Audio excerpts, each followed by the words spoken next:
Welcome back. Yesterday, tens of thousands of people, some say as many as 60,000, turned out in Florida to hear Sarah Palin make her case for the McCain campaign. And just like all the other candidates, her speeches are proving to be very popular as we lead up to the election. So this morning, we're taking another look at what she is saying between the lines with her body language. Hockey mom and a pit bull. Lipstick. Last week, body language expert Tonya Reiman came onto our show to analyze Governor Sarah Palin's mannerisms from her first TV interview with Charlie Gibson. Well, today, Tonya Reiman is back with us to break down Sarah Palin's mannerisms once again. Let's get in there and let's reform. Let's shake some things up.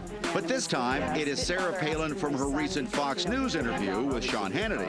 That was an unfair attack there again. Does her body language mirror her message? Certainly. So, please welcome back author of The Power of Body Language, Tonya Reiman. Also here, attorney and political observer, Trenny Stovall. So, a little bit of difference in between this week that was between the two interviews, but let's get right to one of the clips. And this is where she twitched a little bit when we talked about Troopergate. Okay. Our first clip, Sarah Palin is asked about the situation, the controversial situation in Alaska about Troopergate, the possibility that she was involved in a cover-up. Here it is. I asked the personnel board, even in the state of Alaska, if they had questions about why it was that I exercised my responsibility in replacing our commissioner. I asked the personnel board, that appropriate board to oversee such actions, to come investigate, and that's where it is now. Did she ask the public safety director to get rid of her former brother-in-law?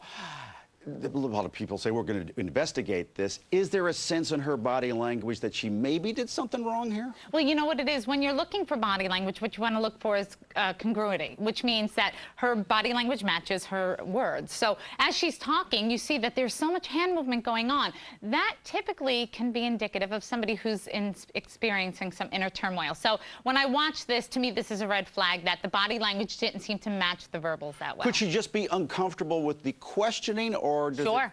Or is there, yeah? Yeah, she could. But you notice a very big difference in this interview. She's much calmer, much more relaxed than she was in the first interview. So I'm not sure what this is stemming from.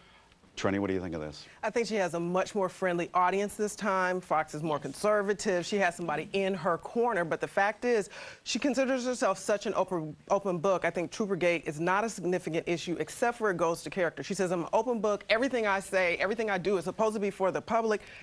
But she doesn't want to talk about this, and she won't make herself available for the investigation. Governor Palin has been taking some shots from women's groups around the country. Here's what she said about those attacks on her. You know, I don't know. That's their prerogative, though. Again, this campaign is about important, very important issues that are not necessarily gender-specific, and I believe that the ticket is the right ticket for America as we progress our agenda that's going to lift up all Americans. And certainly I would love to have their support, but I'm not going to change my positions in order to get some of these groups and some in the media to try to woo them over. Don't have time to do that. We're moving forward on a ticket of reform. Tonya seems very measured there. Well, what do you see, though? You know, when I'm watching her, she's going, oh, the campaign. So this is a positive. We're talking about the campaign. We agree with ourselves. When she starts talking about this ticket being the right ticket, what does she do? She negates that. And when I see that, once again, I go, why is she negating her own thoughts? That is really interesting. Yes. You're good. You pick up this subtle stuff. Trenny, what did you see?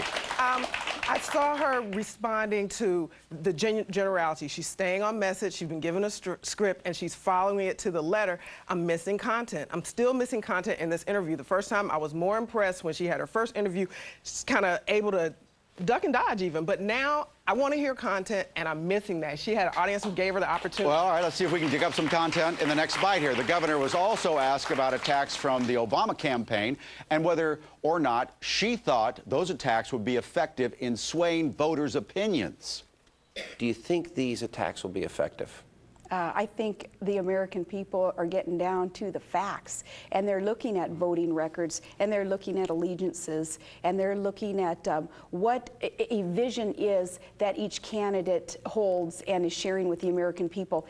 That's kind of generic talk. Yeah, well, the thing I looked for here is where she looked. You know, typically Sarah Palin tends to look to the left, okay? That's her normal movement, and that's fine. When you're visually thinking, sometimes you look up. Here, she looks down, which tells me this did strike a chord with her. This was an emotional moment, okay? In addition to that, she sweeps her hand away at one point, and to me, she's sweeping away anybody who doesn't feel like they're on her side. Okay, and well, most of us would do that. Yes, Right? absolutely. Okay, Trenny? I think we're at the point where we're looking to hear what she has to tell us, and we're not hearing a lot of it. I have to go back to that because when I look at the economics of it, this is what the viewer wants to know about now. This last week has destroyed our financial system, and I want to hear what she has to say about it. I'm missing that, and in my research, I've learned more on research than what she's told me. It's really concerning me. She's talking about her being a fiscal conservative, and I'm hearing, what I'm reading and what I'm learning about her is she's overspent budgets by 30%, every budget that she's had since she's been in Wasilla. I'm missing that. Real quickly, do you think she believes McCain-Palin is a good, effective ticket? I think that on certain issues she does. You can see as she speaks emphatically, there's a lot of times that she's congruent. But on other issues, there's still some turmoil. Like perhaps she's not sure because she doesn't know all the issues yet. We will keep an eye on her and the other candidates as well. Thank you very much. Coming up next on our program, a must-see for all moms-to-be. Can perfume hurt your baby?